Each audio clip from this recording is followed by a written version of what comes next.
సర్వం.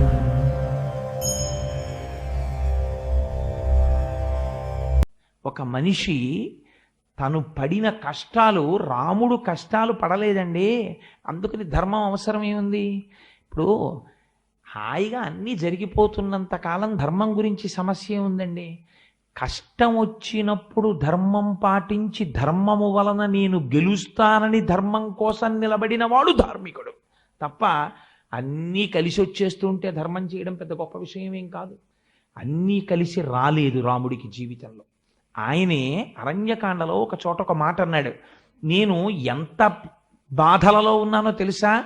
రాజ్యాద్భ్రంశో, రావలసిన రాజ్యం పోయింది. వనేవాస, పోని రాజ్యం పోతే పోయింది, అంతఃపురంలో ఉన్నానా, అరణ్యవాసానికి వచ్చాను. వనేవాస సీతానష్టో, పోని పక్కన మనసెరిగిన భార్య ఉందా, ఆవిడ్ని ఎత్తుకుపోయాడు రావణాసురుడు. పోని ప్రాణమిచ్చిన స్నేహితుడు జటాయు ఉన్నాడా, ఆయన లేడు. ఎందుకని? సీతానష్టో హతోద్విజ, జటాయువుని చంపేశారు. ఈదృశీయం మమావస్థ, నేను ఇటువంటి భయంకరమైన స్థితిలో ఉన్నాను. నిర్దహేదపి పావక, ఇవాళ నేను ఉన్నటువంటి కష్టం ఎటువంటిదంటే అగ్నిని నా కష్టం కాల్చేస్తుంది. అగ్ని అన్నిటినీ కాల్చడం కాదు, నా కష్టం అగ్నిని కాలుస్తుంది, అంత గొప్ప కష్టంలో ఉన్నానన్నాడు. ఇన్ని కష్టాలలో ఉన్న రాముడు ఎప్పుడైనా సరే ధర్మాన్ని పక్కన పెట్టేసి తన సుఖాన్ని తాను చూసుకున్న సందర్భం ఒక్కటి వెతకగలమా రామాయణంలో? అలా మీరు పరిశోధన చేయండి. రామాయణంలో ధర్మాన్ని పక్కన పెట్టేసి రాముడు సుఖాన్ని ఎంచుకున్న ఒక్క సంఘటన పైకి తీద్దాం. ఇదండి రామాయణం అంటే. కానీ ఇవాళ మన జాతి దరిద్రం ఏమిటంటే అటువంటి పాత్ర పోషణ చేసి రచించగలిగిన కావ్యము ప్రపంచ భాషలలో ఎక్కడా లేదు అలాంటి పుస్తకం. అలాంటి పుస్తకం మనదై ఉంటే దాన్ని పక్కన పెట్టుకుని ఇతరమైన విషయాల పట్ల పరిగెత్తేటటువంటి దౌర్భాగ్యానికి మనం దిగదారిపోయాం ఇవాళ. అటువంటి రామాయణం, అటువంటి నడువడి నేర్పగలిగినటువంటి శాస్త్రం. మీరు ఒక సంఘర్షణ చూడండి, ఒక అద్భుతమైన సంఘర్షణ మీకు ఆవిష్కరిస్తాను. రాముడు అడగలేదు రాజ్యాన్ని, ఇది మీ జీవితంలోనే జరిగింది అని మీరు ఒకసారి ఊహించండి. రాముడు ఎప్పుడూ తండ్రిని అడగలేదు, నాన్నగారు నాకు రాజ్యం ఇవ్వండి అని అడగలేదు. తండ్రి గారు పిలిచాడు, పిలిచి నాన్న నీకు పట్టాభిషేకం చేసేద్దాం అనుకుంటున్నాను. ఎందుకు చేసేద్దాం అనుకుంటున్నారు అని రాముడు అడగలేదు. దశరథుడు అన్నాడు, నాకు దుర్నిమిత్తములు కనపడుతున్నాయి, రాత్రుళ్ళు పీడకలు వస్తున్నాయి, కాబట్టి నేను ఎంతో కాలం ఉండను, రాజ్యమునకు యవ్వరాజ్య పట్టాభిషేకం చెయ్యాలి, అందుకుని నీకు పట్టాభిషేకం చేద్దాం అనుకుంటున్నాను, రేపే నీకు పట్టాభిషేకం, కానీ ఈ వార్త మీ మామగారికి చెప్పకు అన్నాడు. ఎంత గమ్మత్తైన మాట చూడండి. ఎందుకంటే ఒక మనిషి జీవితంలో ఇది ఒక గొప్ప సెలబ్రేషన్, యవరాజ్య పట్టాభిషేకం అన్నది. ఇప్పుడు తను వెళ్ళి ఎవరికి చెప్తాడు? సీతమ్మకి చెప్తాడు. సీతమ్మ నోటి వెంటనే ఏ మాట వస్తుంది? ఏమండి చాలా సంతోషం, మీకు రేపు పట్టాభిషేకం అంటే మరి మా నాన్నగారు పొంగిపోతారు కదా, ఒకసారి కబురు చేద్దామండి అంటుంది. ఆయన ఏమంటున్నాడు దశరథ మహారాజు గారు? మీ మామగారికి చెప్పకు అన్నాడు. అంటే రాముడు ఏమనాలి? ఎందుకు చెప్పకూడదు అని అడగాలి. ఆయన అడగలేదు. ఎందుకు అడగలేదు? ధర్మం. నాకేది చెప్పాలో చెప్పవలసిన వాడు తండ్రి, ఎందుకు చెప్పావు అని అడగడం నా లక్ష్యం కాదు, నేను కొడుకుని, ఆయన చెప్పింది నేను వినడమే. అంతేకాని నాన్నగారు మీరు నాకు ఇలా ఎందుకు చెప్పారు అని నేను అడగక్కర్లేదు, నాకు తెలియక్కర్లేదు. నాకు తెలియవలసినదైతే ఆయన తెలియ చెప్తారు, నేను పాటించవలసినదైతే పాటింపచేస్తారంతే. ఎంత ధర్మం చూడండి. నోటి వెంట ఇన్స్టంటేనియస్ అంటాం ఇంగ్లీష్లో, వెంటనే వచ్చేస్తుంది మనకు ఒక మాట. ఎందుకు చెప్పకూడదు అంటాం. ఆయన అలా అనలేదు రాముడు, అలాగే అన్నాడు, వెళ్ళిపోయాడు. ఇవాళ రాత్రి నీ భార్యతో కలిసి పూజాగృహంలో ఉపవాసం చెయ్యి, రేపు రాజ్యం ఇచ్చేస్తా అన్నాడు. వచ్చేసాడు రాముడు. తీరా వచ్చిన తర్వాత అసలు తండ్రి గారు కనపడలేదు, అది విచిత్రం. కైకమ్మ కనపడి ఆవిడంది, మీ నాన్నని 2 వరాలు అడిగానయ్యా, 14 ఏళ్ళు అరణ్యవాసం చేయమని నిన్ను. అది కూడా ఎంత గమ్మత్తో చూడండి. ధర్మమూర్తి అయినటువంటి వాడి గురించి ఎవరు ఎక్కువ ఆలోచిస్తారంటే దేవతలు ఆలోచిస్తారు. ఇప్పుడు రాముడు 14 ఏళ్ళు అరణ్యవాసం చెయ్యాలి అని అడిగింది కైకమ్మ. 14 ఏళ్ళు అరణ్యవాసం చేయమని అడగడం వెనకాతల ఏదైనా రహస్యం ఉండాలి కదండి. లేకపోతే 1 ఏడాది చేయమని అడగచ్చు, ఆ వరం అడిగేటప్పుడు 2 ఏళ్ళు అడగచ్చు, 3 ఏళ్ళు అడగచ్చు, 10 ఏళ్ళు అడగచ్చు, 11 ఏళ్ళు 16 ఏళ్ళు అడగచ్చు. లేకపోతే రాముడు జీవితాంతం అరణ్యాల్లో ఉండాలని ఎందుకు అడగకూడదు కైకమ్మ? 14 అన్న మాట ఎందుకు పడాలి కైకమ్మ నోటి వెంట? అలా 14 కాకుండా 13 అనకూడదా, 16 అనకూడదా, 20 అనకూడదా? 14 అంది ఆవిడ. 14 అని ఆవిడ అనడం వెనకాతల ఒక రహస్యం ఉంది. ఆవిడకు ఒక సంగతి తెలుసు. ఆ రోజులలో 14 సంవత్సరములు సింహాసనానికి దూరంగా అరణ్యములలో ఉంటే ఆ వ్యక్తి తిరిగి పట్టాభిషేకం చేసుకోవడానికి అనర్హుడు. కాబట్టి రాముడికి ధర్మం తెలుసు. 14 ఏళ్ళు అరణ్యవాసానికి వెడితే ఇంకా మళ్ళీ రాజ్యం ఇచ్చినా రాముడు తీసుకోడు. ఎందుకంటే టైం బార్ అయిపోయిందంటారు చూసారా, అలా ప్రోనోటి తిరగ రాసుకుంటుంటారు. అలా 14 ఏళ్ళు అయిపోతే ఇంకా రాజ్యం రాముడు తీసుకోకూడదు, అరణ్యవాసం చెయ్యాలి. అందుకని 14 అనాలి. ఆవిడికి సంస్కృతం రాదేమిటండి, 14 వర్షాణి అని అనకూడదా?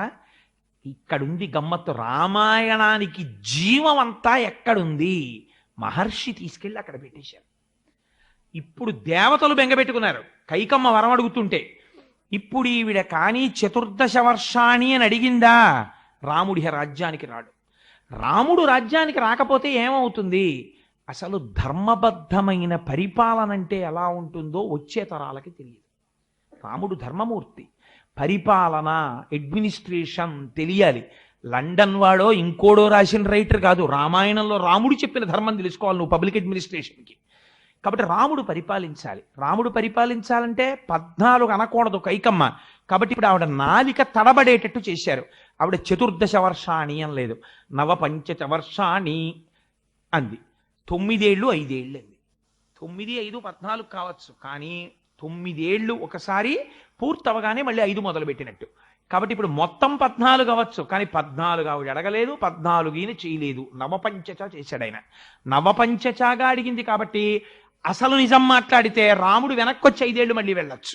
కానీ కలిపి చేశాడంటే 9 ఏళ్ళు పూర్తయిపోయింది, మళ్ళీ ఇంకో 5 ఏళ్ళు చేసినట్టు. ఇప్పుడు ఏమైపోయింది? 14 సంవత్సరములు అని ఆవిడ అడగలేదు కాబట్టి తను కంటిన్యూస్గా 14 ఏళ్లుగా చేశాడంటే 2 స్పెల్స్ని కలుపుకుని తప్ప 14 ఏళ్ళు నేను దూరంగా ఉంటున్నాను అన్న భావనతో రాముడు చెయ్యలేదు. కాబట్టి మళ్ళీ పట్టాభిషేకం చేసుకోవచ్చు. 9 వర్షాణి దండకారణ్యమాశ్రిత చీరాజన జటాధారి రామో భవతు తాపసః.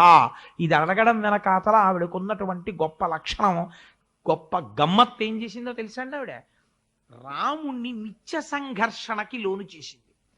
రాముడు దండకారణ్యానికి వెళ్ళడం కైకమ్మకు కావాలా? చీరాజన జటాధారి ఎందుకండి? జటలు కట్టుకుని నార చీర కట్టుకుని ఈయన ఉన్నారనుకోండి, ఈవిడ చూడొచ్చింది ఏమిటి కైకమ్మ? ఆయన అలా వెళ్ళిపోయి అరణ్యాలకు ఎడుతూ ఇలా భద్రాచలం వచ్చేసి భద్రాచలం పక్కన ఎక్కడో పట్టు చీరల షాప్ ఒకటి చూసుకుని ఓ 2-4 పట్టుపంచలు కట్టుకుని ఆ కైకమ్మ చూసిందా, కోసల రాజ్యం వాళ్ళు చూసారా, ఈ దండకారణ్యంలోకి ఎవడొస్తాడులే సీత, ఓ హాయిగా పర్ణశాలలో పట్టుపంచి కట్టుకుంటాను, అంతగా బయటికి వెళ్తే ఎవడన్నా వస్తాడనుకుంటే, ఎవడన్నా వచ్చినప్పుడు నువ్వు నాకు చెప్పు రాముడు ఉన్నాడా అండి అని ఎవరన్నా అడిగారు అనుకో, ఏమన్నా మీకోసం ఎవరో వచ్చారని నువ్వు కాసేపు మాడుతుంటూ గబుక్కుని పంచిప్పేసి నారపంచ కట్టేసుకుంటాను అన్నాడు అనుకోండి, నష్టం ఏమొచ్చిందని మీరు చూసారా, నేను చూశాను.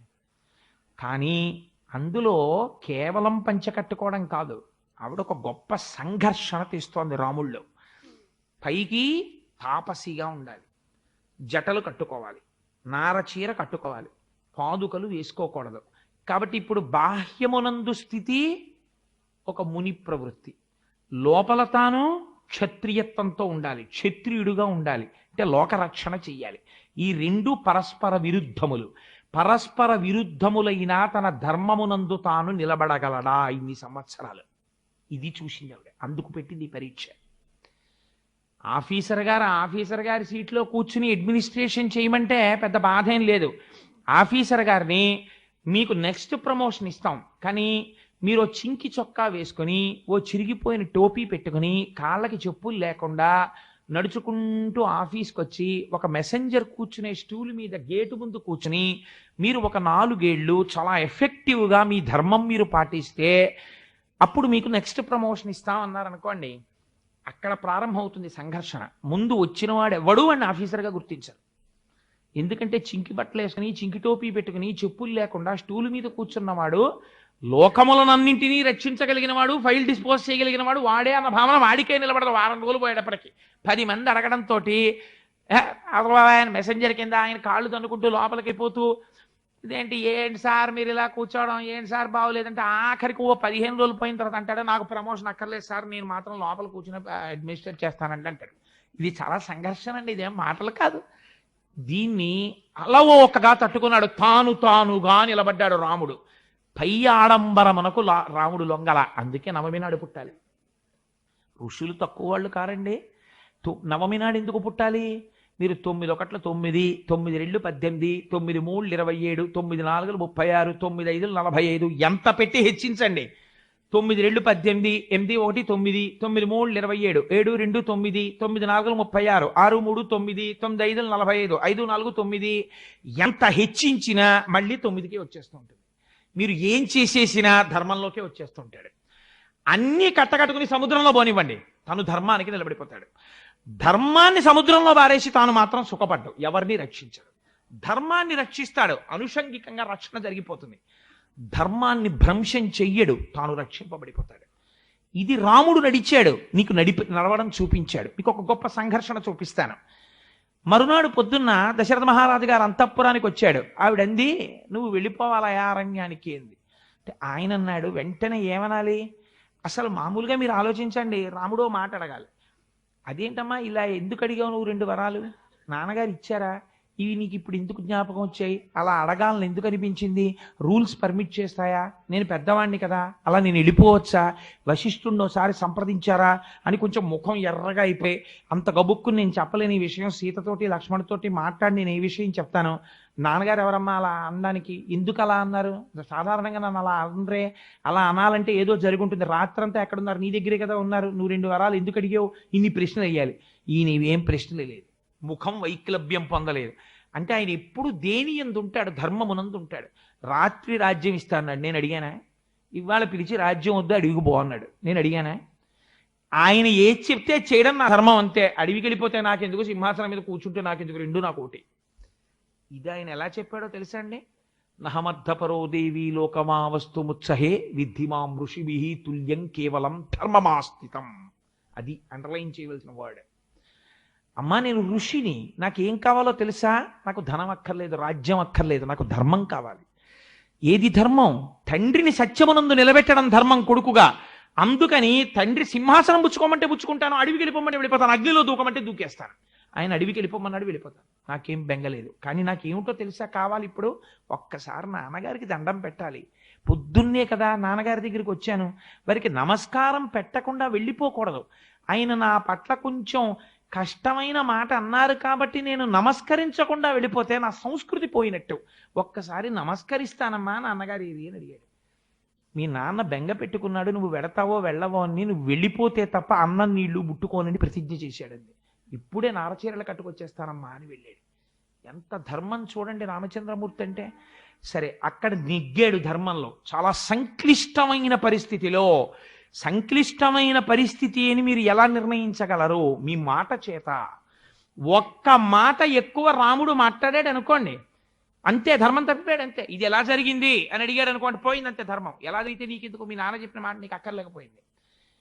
అలా రాముడు ఉండగలగాలి, అలా వాల్మీకి చూడగలగాలి, అలా రచించగలగాలి. 3 జరిగిన అద్భుతం రామాయణం. అది చదవడం, చదువుకునే అదృష్టం కలగడం ఈ జాతి వాళ్ళకు కలిగినటువంటి భాగ్యం. దాన్ని వదులుకున్నవాడు హీనుడు, రామాయణం చదవకపోతే. అందుచేత వెళ్ళిపోయాడు అరణ్యవాసానికి. వెళ్ళిపోతే గమ్మత్తు జరిగింది. ప్రపంచంలో అన్నయ్య నాన్నగారు పోయిన తర్వాత నాకు కొంచెం చిన్నవాడిని కదన్నయ్య, నాకు ఇది అన్నయ్య అని అడిగే తమ్ముడు ఉంటాడు. లేకపోతే ఒరే పెద్దవాడిని కదరా, నేను పూజ చేసుకోవాలి, పూజ గదికేమో గది పోయింది, నేను మీ వదిన ఎక్కడ పడుకుంటానరా, అందుకని మాకు ఇంకో గది కావాలని ఏదో వంక పెట్టి అడిగి అన్నగారు ఉంటాడు. నాకొద్దంటే నాకొద్దని ధర్మాలు చెప్పిన అన్నదమ్ములు రామాయణంలో రాముడు భరతుడు. పరిగెత్తుకుంటూ అరణ్యానికి వెళ్ళిపోయాడు భరతుడు. వెళ్ళిపోయేటప్పుడు ఎన్ని కష్టాలు పడ్డాడో మీరు విన్నారు రామాయణం విన్నప్పుడు. ఆ వెళ్ళిపోవడంలో ఒక గమ్మత్తు జరిగింది. ఎందుకు వెళుతున్నావు అని అడిగాడు. అడిగితే రామవియోగము చేత నాకు శోకము కలిగిందన్నాడు. నాకు అక్కర్లేని సంపద నాకు వస్తే నాకు శోకము కలిగిందన్నాడు. ఈ మాట ఎవరంటారు చెప్పండి? ఇది పరద్రవ్యానిలో స్టవత్ ఋషులు చెప్పారు. నాకు కానిది, నాకు చెందనిది, నేను అనుభవించకూడనిది, నేను పరిపాలింపకూడనిది నాకు సంక్రమించింది, దాన్ని నేను వదిలించేసుకోవాలి. రాతిని మెడకు కట్టుకు తిరిగిన వాడిని చూసి లోకం పిచ్చివాడంటుంది, లోభత్వం కలిగిన వాడంటుంది, రాళ్ళు దాచాడంటుంది. నాది కాని రాజ్యం అది, అది రాముడు పరిపాలించవలసింది. నాకెందుకు వచ్చింది? నాకు అక్కర్లేదు, నేను దీన్ని వెంటనే వదిలేయాలి, రాముడి దగ్గర పెట్టేయాలి. ఇలా నువ్వు పరితపించగలవా భరత పాత్ర చూసి? నీకు కానిది నీకు వస్తే అయ్య బాబోయ్ నాకు ఎందుకండి బాబు, మీది మీరు తీసేసుకోండి, నాకు అక్కర్లేదని నమస్కారం పెట్టి వదిలిచేసుకుని స్నానం చేసేసి హమ్మయ్యా అని హాయిగా నీ పూజా మందిరంలో నువ్వు కూర్చోగలవా? వదులుకుని తృప్తి పడగలవా? నొల్లుకుని తృప్తి పడతావు కానీ అధర్మంగా. వదులుకోవడంలో గొప్పతనం ఏమిటో రామాయణం చూపించింది. చాగే నైకే అమృతత్వ మానసో. వదులుకోవడానికి పరిగెత్తాడు భరతుడు. పరిగెడితే రాముడు భరతుడు ఇద్దరు ఎదురెదురుగుండా కూర్చున్నారు. కూర్చుంటే ఇప్పుడు రాముణ్ణి రాజ్యం తీసుకోమని ఎంతమంది చెప్పారో తెలుసా అండి? ఇది ఒక గొప్ప సంఘర్షణ. అక్కడ వదిలేయడం ఎంత సంఘర్షణో ఇక్కడ వద్దనడానికి అంత సంఘర్షణ వచ్చింది రాముడి జీవితంలో. అంత తేలిక కాదండి పరద్రవ్యాన్ని లోష్టవత్ అంటే. నువ్వు సొమ్ముకు ఆశపడకు అంటే రామాయణం జీర్ణమైన వాడు మాత్రమే అలా నిలబడగలడు, అందరూ నిలబడలేరు.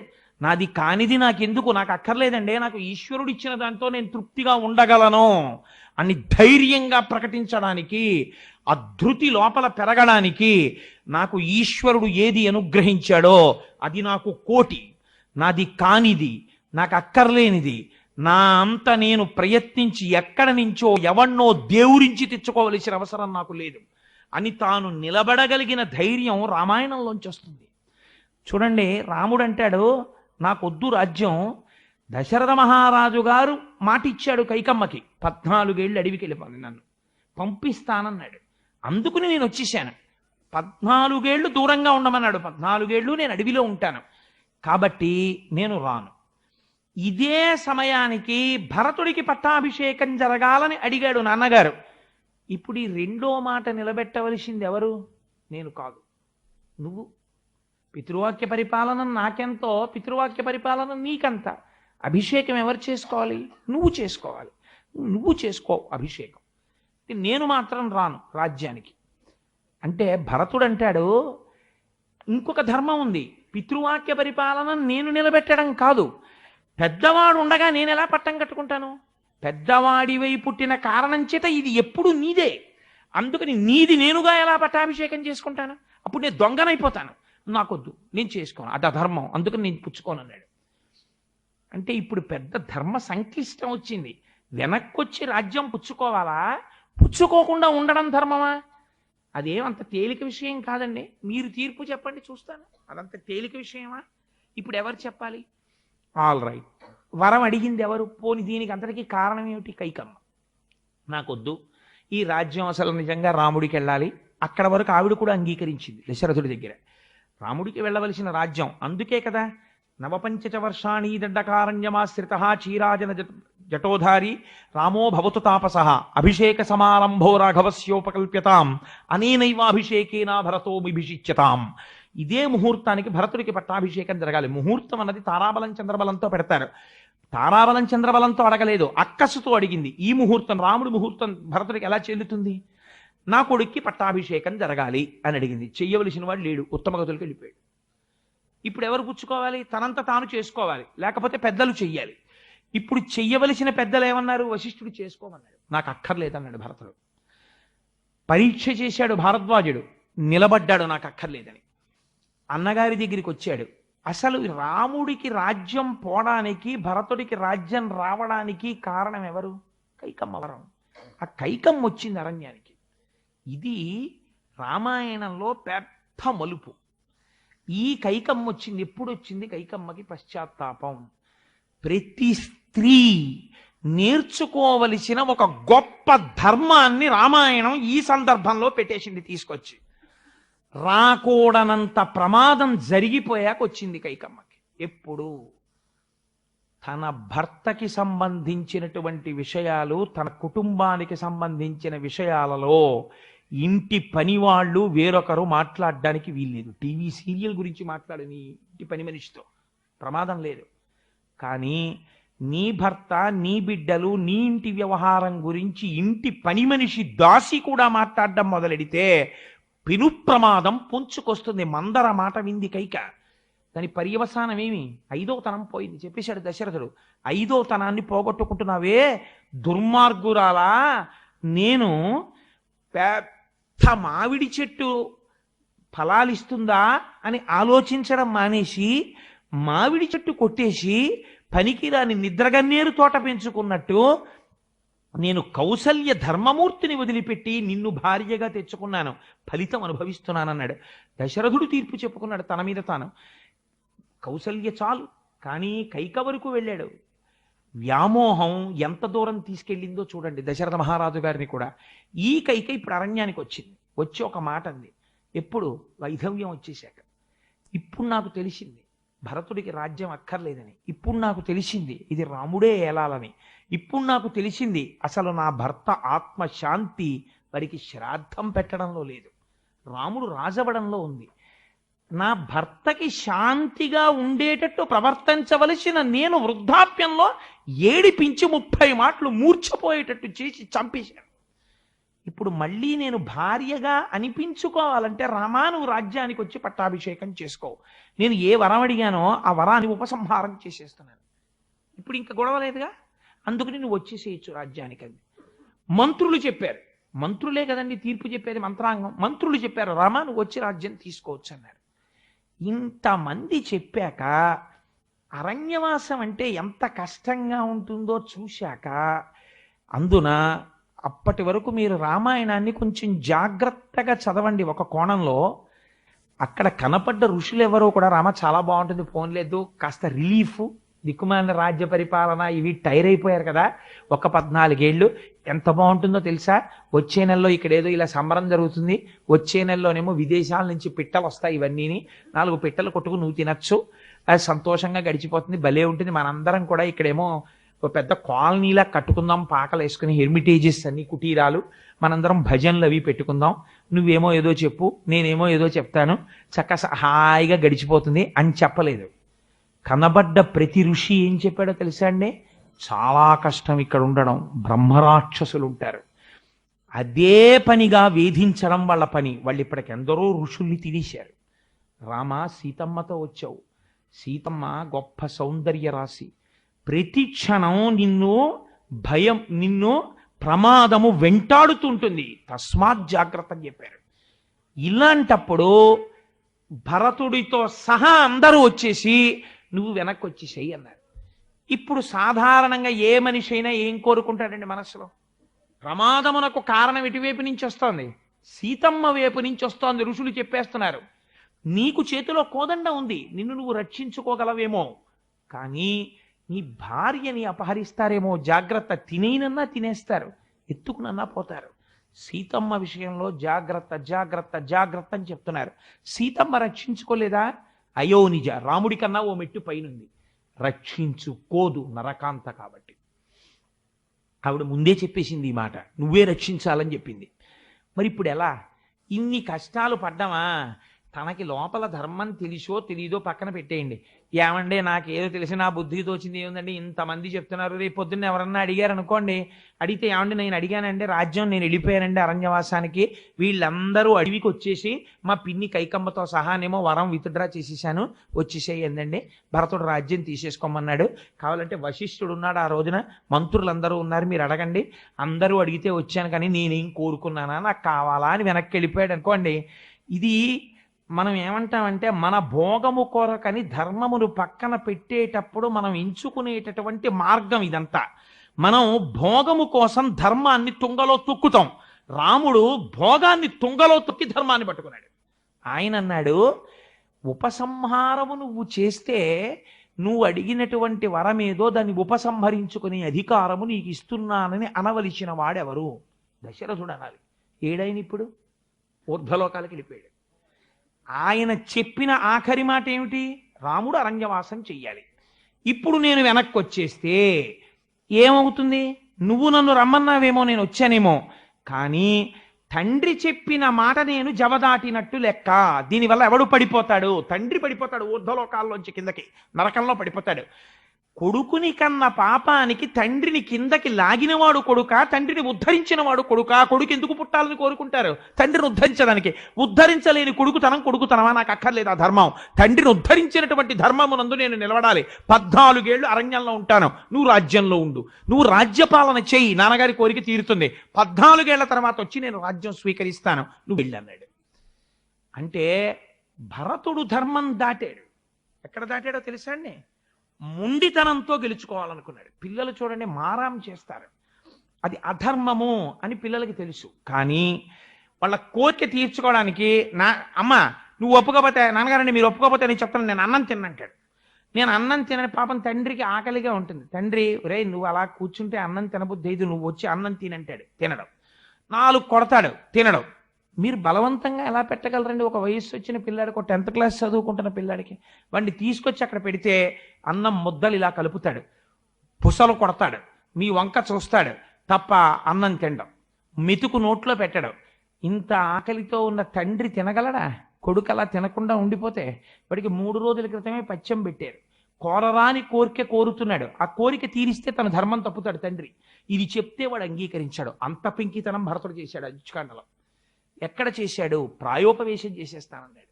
నువ్వు రాకపోతే నేను ఇంటికి వెళ్ళను, నీ కాళ్ళకు అడ్డంగా నేను పడుకుంటున్నాను, దర్భలేసుకున్నాను పడుకున్నాడు. ఇదొక మహాపాపం. ప్రాయోపవేశం చేశానని పడుకున్నాడు. అప్పుడు రాముడు అన్నాడు, నువ్వు చేసినటువంటిది పరమ అధర్మం. ఎందుకంటే ఒక ధర్మాత్ముణ్ణి అధర్మం వైపుకి లాగాలనుకుంటున్నావు పెంకితనంతో. ఈ హఠం కూడదు. నువ్వు ఒక ధర్మాత్ముణ్ణి అధర్మం వైపుకి తిప్పడానికి పెంకితనం చేద్దామనుకోవడం ఒక అధర్మం కనుక, ఒక మహాపాపం కనుక, ఉత్తర క్షణం ఈ పాపం పోవడానికి నువ్వు ఒక ధార్మికుణ్ణి ముట్టుకో అన్నాడు. ధర్మమునందు నిలబడిన వాడిని ముట్టుకో అన్నాడు. ఎవరిని ముట్టుకోవాలి ఇప్పుడు? అంటే ఎవరిని ముట్టుకుంటే పాపం పోతోందో వాడు ధర్మమునందు ఉన్నవాడే కదా. ఇప్పుడు సమస్త దేవతాగణములు ఋషులు అన్నారు రాముణ్ణి ముట్టుకో అన్నారు. అంటే రాముడు చెప్పింది ధర్మం, రాజ్యానికి వెళ్ళకూడదు. ఇప్పుడు భరతుడు రాముణ్ణి ముట్టుకున్నాడు ప్రాయశ్చిత్తానికి. ఇది ఎంత సంఘర్షణ మీరు ఆలోచించండి. రామాయణం కథగా వింటే, మీరు మామూలుగా రామాయణం విన్నారనుకోండి, దశరథ మహారాజు గారు వరం ఇచ్చేశారు, రాముడు వెళ్ళాడు, వెనక్కి వచ్చేసాడు, ఇదంతా చాలా అల్లరిగా ఉంటుంది. అబ్బో రాముడు ఎంత గొప్పవాడోనండి, ఓ నమస్కారం అండి అంటాం. కానీ మీరు ఒక బిహేవియరల్ సైన్స్గా దాన్ని ఆలోచించండి. ప్రతి సందర్భాన్ని మీరు అలా ఒక్కసారి విశ్లేషణ చెయ్యండి. భోగమా ధర్మమా, సుఖమా ధర్మమా, కుటుంబమా ధర్మమా, రాజ్యమా ధర్మమా, కావలసి వచ్చింది అనుకోండి రాముడు వెంటనే ఓటిటేస్తాడో తెలుసా అండి? ధర్మబద్ధమైన నడువడికే వేసి తాను ధర్మముగా నిలబడిపోతాడంతే, తాను సత్యముగా నిలబడిపోతాడంతే. అందుకే ఒక మాట చెప్తాడు రామాయణంలో, సత్యమేవేశ్వరో లోకే సత్యం పద్మాశ్రితా సదా సత్యమూలాని సర్వాణి సత్యాన్నాస్తి పరమం పదం. లక్ష్మి ఐశ్వర్యం ఎక్కడున్నదో తెలుసా? సత్యమునందున్నది. సత్యం అనగానేమి? మార్పు లేక సర్వకాల సర్వావస్థల యందు ఉండునదేదో అది సత్యము. ఆ సత్యము ఈశ్వరుడున్నాడు. నువ్వు లోకంలో వాళ్ళకి తెలియకపోవచ్చు, సరే మీ అందరు అంటున్నారు కాబట్టి వచ్చేస్తానండి అని అంటే, రాముడు ఇక్కడ ధర్మం తెలిసి తప్పుతున్నాడని తెలుసుకోగలిగిన వాడు ఒకడున్నాడు సాక్షిగా, వాడు సత్యం. ఆ సత్యము లక్ష్మి. నేను ఆ సత్యాన్ని అతిక్రమించి ఆ ఈశ్వరుడు చూడలేదనుకుని ధర్మం తప్పేస్తే, లేదా ఈశ్వరుడు చూస్తున్నాడని తెలిసి కూడా ధర్మం తప్పేస్తే, చారిత్రమేవ వ్యాఖ్యాతి వీరం పురుషమానినం, నడువడి ప్రధానమైపోయి కూర్చుంటుంది. ఇప్పుడు ఇదొక బ్యాడ్ ప్రిసిడెంట్. లోకమంతా ఏమంటుందంటే, రాముడు ఆనాడు చేసినది మేము చేస్తున్నాం, ఎందుకు చేయకూడదని చేస్తుంది. కాబట్టి ధర్మాధర్మ విచక్షణకు ఫలితమేమి? మీ నడువడియే. నడువడిని బట్టి లోకం నడుస్తుంది, పెద్దల నడువడిని లోకము అనుసరిస్తుంది. అందుకని నేను అలా ప్రవర్తించను. నాకు ప్రవర్తన ముఖ్యం. ధర్మం తెలియడం ఒకెత్తు, కానీ తెలిసిన ధర్మాన్ని తన వాక్ పటిమ చేత తిమ్మిని బంబిగా చేయడం ఒకెత్తు. పోతన గారు వాత పెడతారు, జ్ఞాన కలునిలోని శారదయువోలే. వాడు వాదన ఉన్నది, వాడికి వాదనా నైపుణ్యం ఉంది కాబట్టి వాడు అపరాధి, దోషం చేసిన వాడు అని సుప్రీంకోర్టు చెప్పిన పదవి పట్టుకుని వేలాడగలడు. ఎందుకు వేలాడగలడు? వాడికి ధర్మం అక్కర్లేదు కాబట్టి. వాడికి ధర్మం కావాలి. ఉత్తర క్షణం వెళ్ళిపోతాడు. లాల్ బహదూర్ శాస్త్రి గారిలా రిజైన్ చేసి కారు ఎక్కకుండా నడిచి వెళ్ళిపోతాడు. I'm not in the post, నేను ఇప్పుడు రైల్వే మినిస్టర్ని కాను, నాకెందుకు రైల్వే మినిస్టర్ ఎక్కే car? The moment I tender the resignation to the post of the ministry of railways, minister of railways, I'm no more a minister of railways. Why should I enjoy the car? I just leave it, I desert it, so I don't take car, I just go home on foot. నడిచి వెళ్ళిపోతానంతే. వెళ్ళిపోయాడు. ఇలా వెళ్ళిపోవడానికి ధర్మం కావాలి, అలా ఉండడానికి ధర్మం కావాలి, ధర్మానికి నిలబడడానికి ధైర్యం కావాలి. అక్కరమాలిన దిక్కుమాలిన పనులన్నీ చేసి తీసుకొచ్చి ఐశ్వర్యం మూట కట్టడానికి ధైర్యం అక్కర్లేదు, ధర్మం అక్కర్లేదు. కేవలం అన్నింటికీ లొంగిపోయి కనపడ్డ ఎక్కడైనా చప్పుడై గోడ మించి ఇలా విసిరిన ప్రతి పదార్థమునందు మూతి పెట్టగలిగిన కుక్క లక్షణం ఉంటే చాలు, వాడు ఐశ్వర్యవంతుడు కావచ్చు. అది వేరు మాట. ధర్మమునందు నిలబడడానికి ధైర్యం ఉండాలి.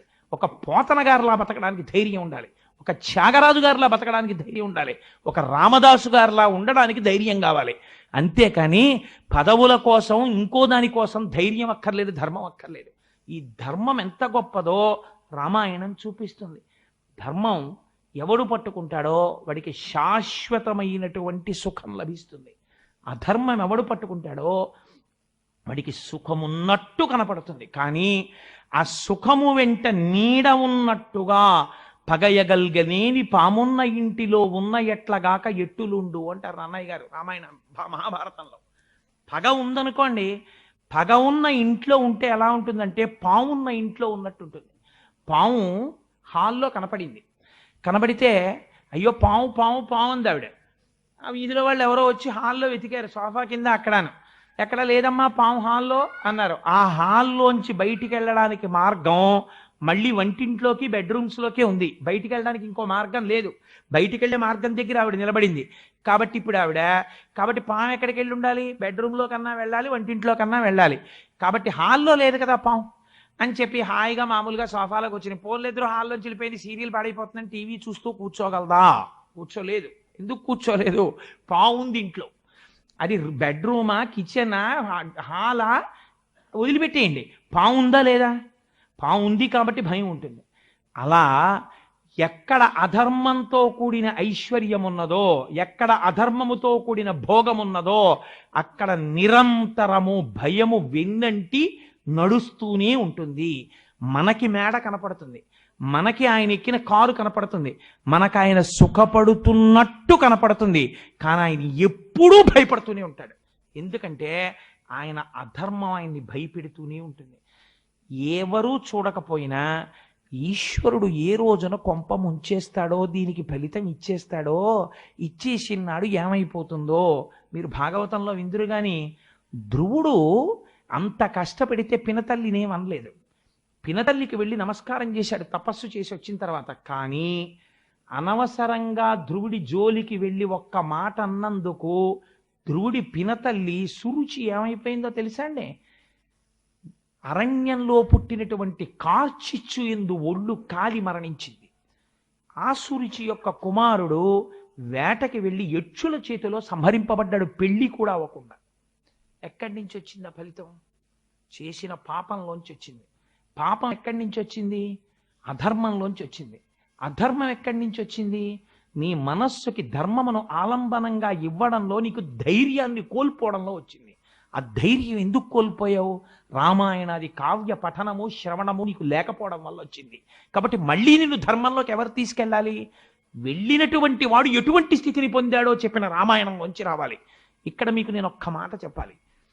అయితే రాముడు రాజు అయ్యాడు కదండి, రాజు అయిన తర్వాత రాముడు సుఖపడ్డాడా అంటే సీతాపరిత్యాగం చేసిన తర్వాత రాముడు దుఃఖపడ్డాడు, అది వేరు మాట.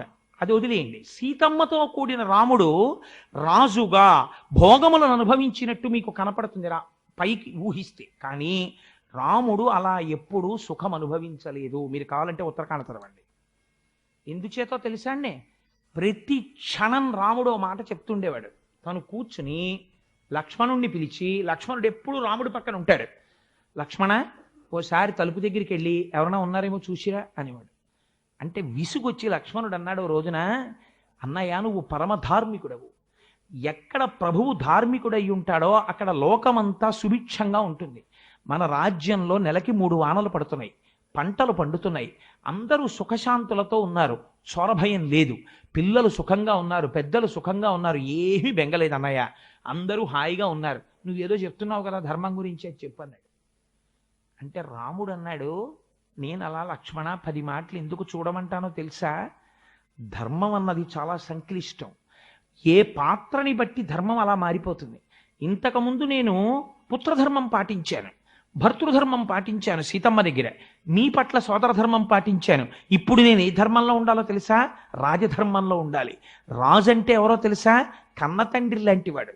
తండ్రి ఐఏఎస్ ఆఫీసర్ అయ్యి ఉండొచ్చు, సెల్ ఫోన్ కట్టి పడుకోగలడేమో, ఫోను డిస్కనెక్ట్ చేసి పడుకోగలడేమో. వారం రోజుల నుంచి ఇన్స్పెక్షన్లు తిరిగి తిరిగి ఉన్నాను, నిద్ర లేదని.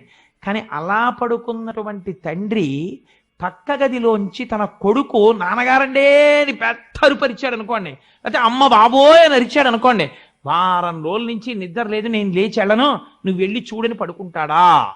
ఎంత ఐఏఎస్ ఆఫీసర్ అయినా లేచి వెళ్ళి ఏమైందో కొడుక్కని పరిగెడతాడంతే.